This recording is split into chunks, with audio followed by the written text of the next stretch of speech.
Welcome to your astrological forecast for the week of Monday, October 7th through Sunday, October 13th, 2024. This week, there is a lot going on. I know that technically the eclipse season did conclude. We had that new moon solar eclipse in Libra last week.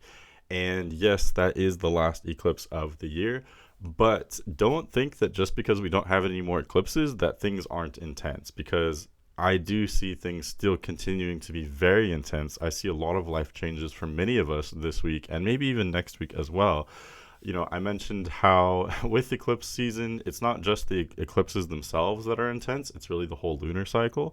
So we're still kind of, coping and recovering from this intensity, still dealing with it in many ways. And even this Aries full moon that we're going to get next week, that is very close to being an eclipse. Okay, so even that may be more intense than your average full moon. And we do have a lot of events to talk about this week as well. I wanted to mention how, sometimes in astrology we'll get an intense event, we'll get a peak of energy, and we will immediately get relief and things will suddenly become calm again. That is not what I see here at all. I do think the intensity has peaked already, but we're still very much coasting on that high. We still have so much momentum, and we're still very much at high altitude in terms of, the intensity, the life changes, etc. So a lot to talk about. This is a week forecast that I do have many charts to show you. I think last week there was only one or two, but this week is not like that. I've got lots of charts. Hopefully you like charts. I believe if you didn't, you probably wouldn't be on this channel. So let's get into it here. So this is the chart for Monday. This is the start of the week, just in case you're curious. We are still coming off of that high from the eclipse, Sun in Libra, Moon in Sagittarius. We continue to have a lot of debilitated energy. So just looking around the zodiac real quick, Uranus, Jupiter, Mars, Sun, and Venus are all out of place. They're all in detriment. They're in fall, etc. So we're in this obscure time. We're feeling out of our bodies. We're feeling not our normal selves. But again, take advantage of that. Be open to things being weird right now, because what's the alternative? The more we close off and resist these changes, it's just going to make it more difficult for ourselves. We really have to kind of go with the program. We have to surrender to the astrological weather. I think that's probably always true, but especially during intense times like this, and especially when we have so many debilitated placements like this as well. This can really be excellent. This can be great for getting us out of our comfort zone. That can be excellent for changing our perspective, looking at things differently, becoming more inventive, more innovative, etc. So it can be very exciting for sure. Let's look at Wednesday, October 9th. This is the day where Jupiter actually stations retrograde at 21 degrees Gemini. This is actually a very gradual process. It's a gradual process for any planet to station retrograde or station direct for that matter. But especially when we are looking at, more of an outer planet like Jupiter, this takes time. Jupiter has been slowing down and preparing to retrograde for actually many weeks now. And it's going to, slowly, very slowly start moving backward from our perception as it begins to retrograde. And what does that mean for us? So Jupiter's in a really weird place. Jupiter was already in detriment. Now Jupiter's going to be retrograde and in detriment in Gemini. So this is strange, both Jupiter and Venus, those are the benefics. They're the planets that have to do with abundance and pleasure. They're the easiest planets to work with, and they're both debilitated. They're both in detriment. So that is difficult. Again, when it comes to the pleasure, we have to look outside the box. We have to be creative. We have to be innovative. Our pleasure may be a little bit more individualistic right now because of these planets being debilitated. But with Jupiter stationing retrograde, I'm not going to sugarcoat it for you. Jupiter retrograde is kind of a bummer. It's kind of a buzzkill, because whenever any planet goes retrograde, excuse me, I have something stuck in my throat, so you're just going to have to deal with that. I'm sorry. But whenever any planet goes retrograde, its energies become more internalized, and it's almost like that planet goes to sleep. Like, it's still there, its energies still affect us, but in a more kind of subdued way, more internal, more subconscious. So in the case of Jupiter, I think Jupiter direct is much more fun for most of us, especially those of us that are born with Jupiter direct in our charts. It's a much more expansive energy. It's kind of what we know and expect Jupiter to be. When Jupiter stations retrograde, though, when it is retrograde, that expansion is not as direct. Like, we may have more expansion and abundance, but it's in a more subdued way. It's in our subconscious, it's more ethereal. So that can be very valuable, don't get me wrong, but I do think it's a little bit of a buzzkill. And right now, as I'm making this video, there's so many rumors about, like a stock market crash, or, the Fed cutting rates, and I'll be totally honest, I'm actually making this video much in advance. So I'm kind of in your distant past now, if you're watching this. So it doesn't surprise me from what I'm hearing now, kind of imagining what I would expect, for a couple of weeks from now. It makes sense that we have, both the benefics debilitated with Jupiter going retrograde. It can indicate kind of harder times financially, economically for us on a universal level. Let's see. Look to where Jupiter, Jupiter, but look to where Gemini falls in your chart. There may have been a lot of expansion in that area for you over the last few months, like since late May, early June, when Jupiter entered Gemini. There's probably been a lot of expansion there, but with that new expansion, there comes, questions. There comes like let's say you just put up this structure, you just built this huge like apartment complex or something. Now we have to go back and look, like, did we actually build this in a safe way? Like, we built it very quickly. Did we actually, do everything according to regulation? Like, is everything structurally sound? I think that's a really apt metaphor. To pat myself on the back, I guess, like we've had so much construction in whatever area that is in, if that makes sense. So now is the time to go back and make sure that what we've built is truly sound and truly safe, reliable, trustworthy, etc. So again, if you want specifics, look to where Gemini falls in your chart. That's where this expansion has been. That expansion may slow down as we are kind of going backward to make sure what we've done is thorough. Next, for Thursday, October 10th, this is where we get a first quarter moon. It will happen at 17 degrees Capricorn. Once the moon reaches that point, it will square the sun at 17 degrees Libra. This is a pretty funky first quarter moon because both the sun and the moon are debilitated. And again, Uranus, Jupiter, Mars, Sun, Venus, and now Moon, they're all debilitated. So that is by far the biggest pattern that I see here. That's the biggest theme. Again, just feeling super out of place, out of body, not like ourselves. We may feel like the world is like, it's just not what we expect it to be. It's not, our normal reality that we're in. Make the most of this though. Moon in Capricorn, that is an awkward energy for a lot of us. It's uncomfortable. We have to be uncomfortable if we expect to change and to grow. Moon in Capricorn is such a strong, resilient, independent energy. I love people that are born with that kind of energy. They're so, I don't know, they deal with things on their own, and I really respect that. So we can all learn from that. We can all be a little bit more like that with this Moon and Capricorn energy. I think Moon and Capricorn is, even just on its own, it's already an energy very conducive toward change, growth. It is uncomfortable. That's why it's constantly ambitious. It's constantly looking for improvement. But this is especially true because thinking about this first quarter square, that is the most active, the most volatile part of the lunar cycle. And considering we just came off of a new moon solar eclipse, this is going to be very intense. Okay, there may be a lot of change. There needs to be change. Wherever Capricorn falls in your chart, that represents an area of your life that you're meant to take some kind of action or make some kind of change right now. There's some kind of beginning, and it may have to do with events that actually started about a week ago on or around that new moon solar eclipse in Libra. So in other words, around that eclipse, something truly began. There was an idea, a feeling, a concept that was emerging from the ether. And, zoom forward to Thursday, October 10th. This is the day where that concept, it's not just an idea anymore. It's a real thing. It's taking shape.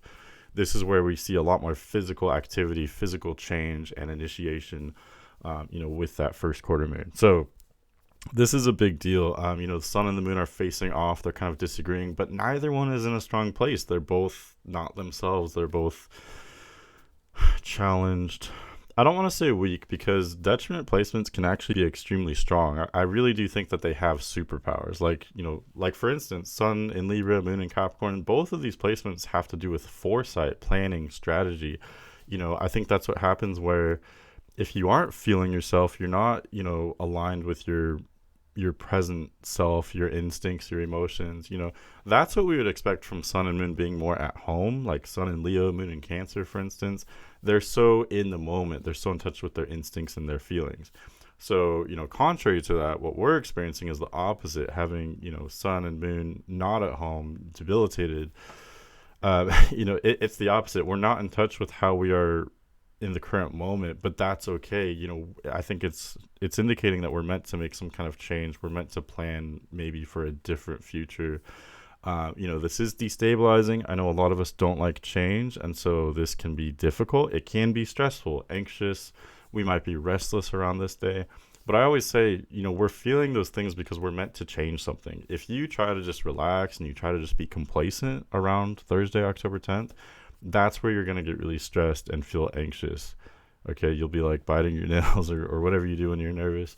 As long as you're making some kind of change, improvement, taking some kind of step forward, this doesn't have to be stressful. It can actually be inspiring. It can be fun. It can be a great time to get creative and, to start something new, really. And it can be really great as well if you've been like depressed or complacent, if you've been kind of stuck or spinning your wheels. This could be a great energy for shaking you up and like getting you moving forward, if that makes sense. So that, with any energy, there are pros and cons.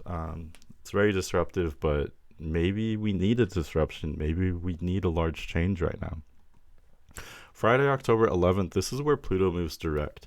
So I think it's really funny this week how we have one kind of outer planet. Jupiter's sort of an outer planet. It's like a middle outer planet. But we have one outer planet moving retrograde, and then only 2 days later, we have a different outer planet stationing direct. So I just think that's so weird. I really just think it indicates that we are continuing to be in a huge transitional period. It's very intense. There's a lot of change going on. But to be totally honest with you, I am excited for this. Pluto is stationing direct at 29 degrees Capricorn. What's really wild, if you actually look down here, my arrow is working. Sometimes it works, sometimes it doesn't. So that's exciting. This channel is a little ghetto. I'm gonna be honest. I'm not super technologically savvy. But anyway, if you look here, it's really exciting because Moon passes right over Pluto the same day that Pluto is stationing direct. So that is just bringing our attention there that much more. Typically, if an outer planet like Pluto was stationing direct, if you didn't have any natal placements around, in this case, 29 degrees Capricorn, if you didn't have any placements around there, or if there wasn't any major aspect going on, you might not even really notice this. This might kind of slip under your radar because it's such a long-term kind of like outer, big picture type of energy. So usually this might fly under our radars, but because the moon, the moon is the opposite. Moon is so close to Earth. It's such a in your face, very present, very short-term, minute to minute, day to day kind of energy. So because the moon is crossing over Pluto at basically the same time that Pluto is stationing direct, that means that we're very focused on this. And again, we're just coming off of that first quarter moon that happened one day prior. And, moon is still in detriment in Capricorn. And then now it's crossing over Pluto as Pluto stations direct.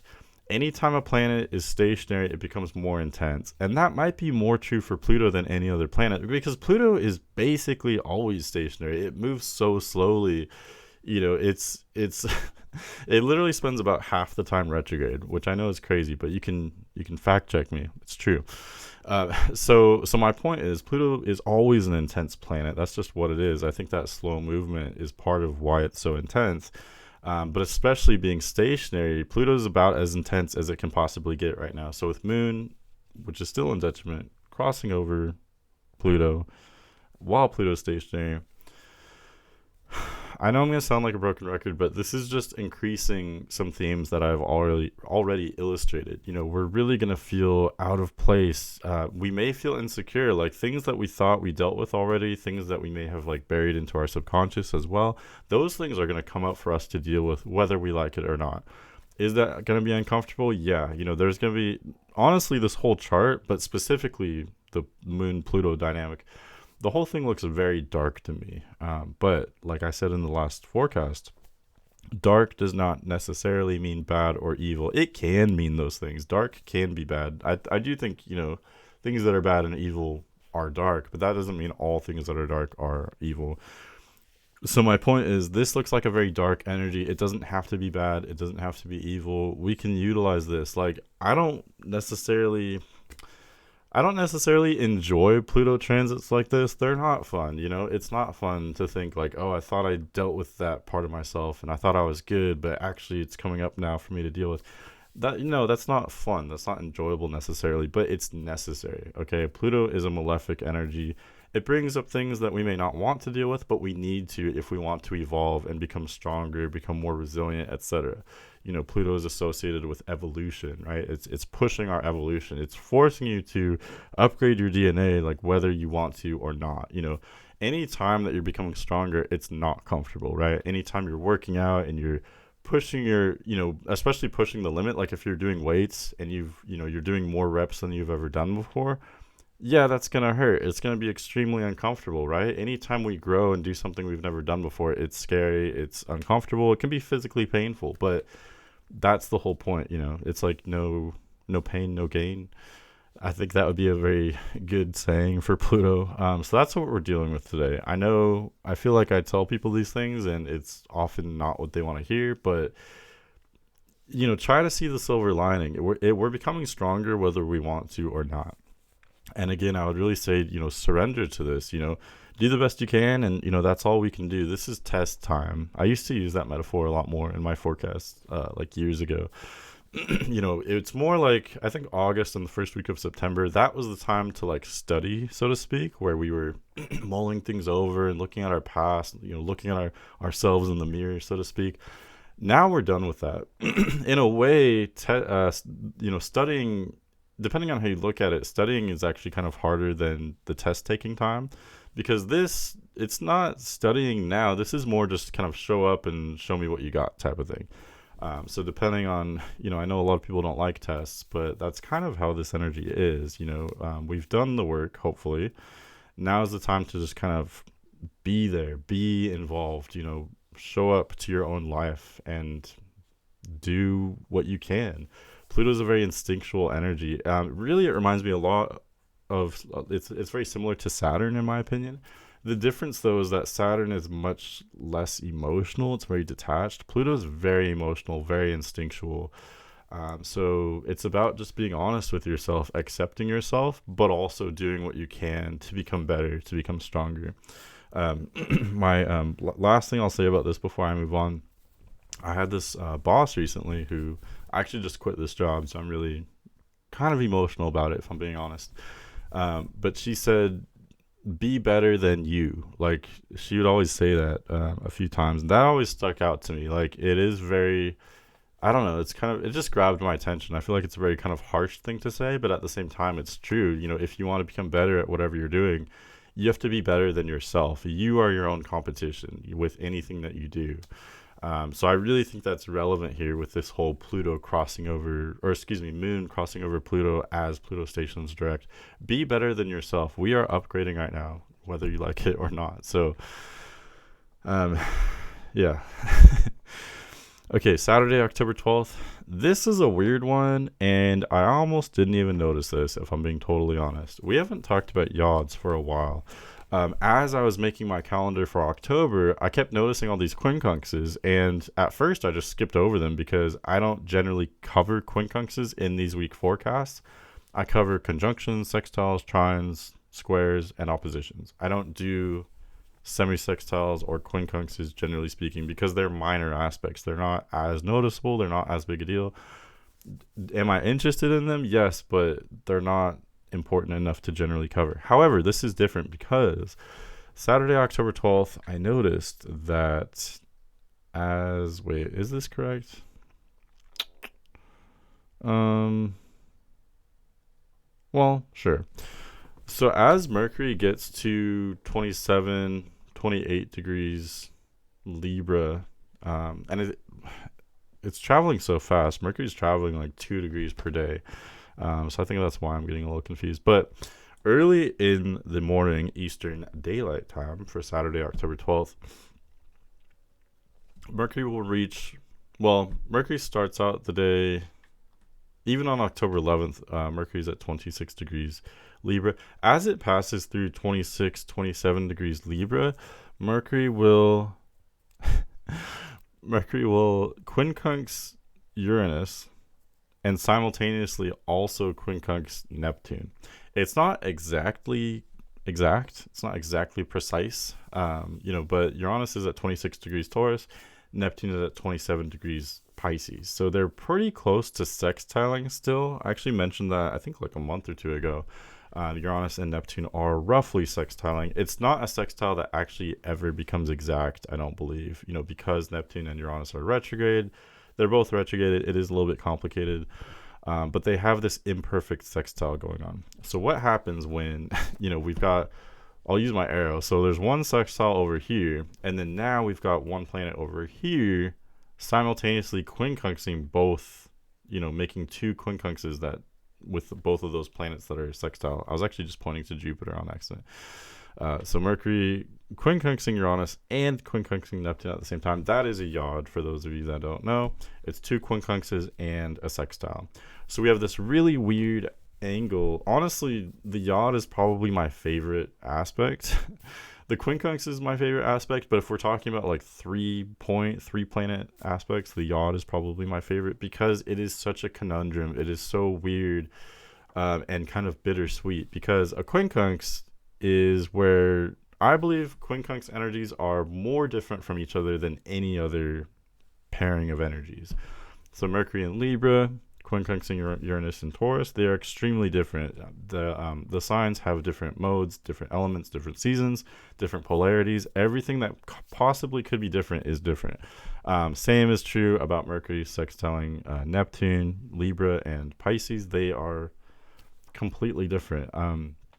In this case, it is interesting because there's a Venus connection. Venus rules Libra, Venus rules Taurus, Venus is exalted in Pisces. So you could argue there is that connection between these three signs. But other than that, Libra is completely different from Taurus and Pisces in every conceivable way. So whenever you're combining energies that are so different, quincunxes are extremely difficult because there's no way to really combine these two energies. It's like mixing oil and water. They don't mix. They're just so different. They don't relate. There's nothing for them to bond or relate over. So that's why quincunxes are so awkward, and especially two quincunxes, it represents a problem that can't really be solved. It's just some kind of awkwardness or tension, and there's not really any kind of solution. There's no dealing with this. What's interesting, though, is adding not just the two quincunxes, but also the sextile. So with that sextile, that's a very different energy. Sextiles are harmonious. Pisces and Taurus in this example, they blend together very smoothly. It's a much more harmonious dynamic. They're different enough to kind of benefit and balance each other, but they're similar enough to relate and blend easily. So combining this sextile with two quincunxes, it's very bittersweet because on the one hand, there is a problem that can't be solved. But on the other hand, there is this kind of weird harmony that's there at the same time. Okay. So I know that was a lot of explaining. I just try to, I know this channel can be a little bit advanced, and I don't necessarily, I want it to appeal to everyone, right? So I try to explain these things to make it digestible for everyone, because I know this can get very complicated. But anyway, I hope you understand. I know I was talking really quickly. But basically, when it comes to a YOD, it's also called the finger of God. It's like giving you the finger, they say. And the finger points to, in this case, Mercury. So Mercury is actually the focal point. It forms like an arrow, kind of like a triangle pointing toward Mercury. And Mercury is also the planet that's initiating this YOD as well. So basically, what does this actually mean for us? Pay attention to your thinking, the communication, the learning, the information right now. Even just like your busyness right now, like your schedule, the efficiency, the routine, it's hard for me to put it into words, but like your plan for the day type of thing. All of these things are ruled by Mercury. So that's where we're going to see a really bizarre, really strange energy, not just because of, the nature of a quincunx. The nature of a YOD is bizarre and strange, but also keep in mind the other players in this equation. We're channeling into outer planets, Neptune and Uranus. Outer planet energy is weird. It's foreign. It's alien. It's, very big picture, very massive, very long term. So channeling those into our immediate subconscious through Mercury that's going to feel very strange. I think some of us enjoy that strangeness, especially if we have outer planets like Uranus and Neptune strong in our natal charts. But for others, for us, we may be kind of freaked out if we have more like inner planets that are strong in our charts, like Sun, Moon, Mercury, Venus, Mars. Those are much more mundane. They're much more familiar, if that makes sense. So if those types of energies are strong in your chart, this may be a little weird. This may be a little too strange for you. But we might we might receive some kind of like epiphany, some kind of streak of intuition, streak of genius. We might receive some really strange information right now that can really change things. And again, on some level for all of us, there's going to be this really bittersweet situation. It may be a complicated situation, a situation that is problematic in a way that has no clear solution at all, but also there's this weird harmony to it. That's about as much as I can make sense of it for you. Okay, and then going to I guess I was already on Saturday, October 12th. So that really starts on the 11th on Friday, and then it seeps into Saturday. My note said it was on Saturday and Sunday, but I believe it's actually Friday and Saturday that we get that bittersweet problematic situation. Let's go forward to Sunday, October 13th. So this is a weird day because we still do have that YOD. Technically, it was more exact on the 11th and the 12th, but Mercury is still within orb, so we still may be dealing with kind of the after effects, what's it called? I forgot the word, but like the reverberations. We might be dealing with those reverberations. I can't say that word. We might be dealing with those aftershocks from that problematic situation, from that YOD. Those are still continuing on Sunday. What's interesting, though, is as Mercury enters the very last degree of Libra, suddenly, if you apply like a 3-degree orb or 3 or 4-degree orb, Mercury is aspecting all 3 of the most outer planets, of the outermost planets. So Mercury is now stepping into this square with Pluto, since Pluto's at the last degree of Capricorn, Mercury's at the last degree of Libra. And again, Mercury still hasn't fully stepped out of this quincunx with Uranus, quincunx with Neptune. So in other words, Mercury is forming harsh angles with every single one of the 3 outermost planets, which is pretty wild. So basically, it kind of goes along with what I was saying about Friday and Saturday. There's going to be really strange information kind of going around. Maybe it's strange rumors. And I mean this in kind of every single way. There might be, really interesting things happening in the news with like maybe information being leaked, or I don't know, rumors of different plans, information, different concepts coming to light. But at the same time, this may be much more mundane as well. It might be in your life. You may be finding out about someone in your life. I'm not trying to make anyone paranoid, but we may realize different things about our own personal lives as well that we didn't know before. Maybe we might be realizing things that have actually been going on for a long time, or I don't know, maybe just learning some kind of information that changes everything. It's going to be strange and obscure in a way that honestly I don't think I even completely understand. Sometimes when I look at aspects like this, I can kind of intellectually understand it and analyze it, but it doesn't always even prepare you to actually feel it. Once we actually feel this, then you'll really know what I'm talking about. And to be honest, I'll really know what I'm talking about once I actually experience it. But I can break it down for you, at least analytically, just to give you kind of a heads up that, this looks like a very strange energy, very bizarre. Especially for those of you like myself that have Mercury very strong in your charts, you're going to feel very strange. You might be the center of this problematic situation that can't necessarily be solved. My advice, and honestly this keeps being my advice lately over and over, is just go with it. Just roll with the punches. Sometimes there isn't necessarily anything we can do. We just do our best and wait it out. This is weather. It will pass regardless of what you're doing. And Mercury, like I said, Mercury is cruising right now. Mercury is about as fast as it possibly as it ever gets right now. It's cruising through about 2 degrees a day. So if this does feel really confusing and you don't know what to do about it, if there is a situation that is problematic and there's no solution, it's okay. It will subside probably on its own. For most of you out there, whatever's going on, this energy will change. None of this is stable right now. And yes, that is, on the one hand, that is distressing. We want stability. But on the other hand, in a way, it's kind of good that it's not stable. Like, this is meant to be temporary, right? If we were locked in this energy all the time, it would be constant disruption, constant change. That would be horrible, in my opinion. But yeah, that's the blessing here. It's all temporary. This will change. We will have stability in the future. So don't worry. But yeah, last thing about Sunday, October 13th, later in the day, Eastern Daylight Time. I feel like I'm going to slip up, but I'm really going to do the best I can to say Eastern Daylight Time. And quick side note about the time zone thing. I may be changing time zones in the near future as well because I'm moving across the country. I'm not really sure. What do you think? Should I keep the Eastern time zone? I do like that it's kind of close to Europe and like close to the rest of the world, not just, all about North America and the US.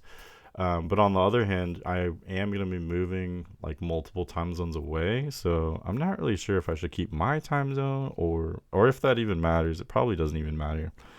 Honestly, it doesn't really change like most of what I'm saying. Anyway, for Sunday, October 13th, last thing about that is late in the day, Eastern Daylight Time, Mercury it makes all those aspects with those outer planets, and then it leaves Libra and enters Scorpio, okay? And honestly, that's exciting for me on a subjective level. I love Mercury in Scorpio. It's actually probably my favorite Mercury placement. I love Mercury in the Mars-ruled signs. I think it's a lot of fun. Mercury in Aries, Mercury in Scorpio. And I mean that, both like natally, like for people having that natally, but also as a transit. Mercury in Scorpio is a lot of fun because Scorpio is such a hyper-aware sign, and it's not just very analytical and mentally aware, it's also very aware emotionally, very intuitive. So putting Mercury there, it can be very exciting. We can really learn a lot, realize a lot. We can become so aware, not just mentally, but also emotionally with Mercury in Scorpio. So I think it's a lot of fun. It's a deep, very rich energy. And it is a little off kilter. I think Scorpio is generally an off kilter energy. Like, Scorpio to me feels like detriment energy in a way. To some extent, Libra does too. So it just means that we're getting deeper into fall, getting those fall vibes in the northern hemisphere. And it is really interesting what that transit can do. And yeah, I thought I had more to say, but I'm honestly glad that was it. There was a lot to talk about for this week forecast. So I hope some of that helped. Next week, we do have that particularly intense full moon in Aries, and this is actually the chart for that day. It's going to happen at 24 degrees Aries. We also have another planet changing signs next week, and we have another YOD. Like, there was already a YOD last week, and YODs are so rare. But yeah, like I said, when I was making the calendar, I saw all these quincunxes, and that's what made me go back and look and say, hey, wait a minute, why are there so many quincunxes? And that's why I noticed these two separate YODs happening in the same month. So a lot to talk about next week as well. I really hope you join me. Otherwise, thanks so much for watching. Thanks for hanging out. I hope this helps you. Have a great week, and I will see you next week.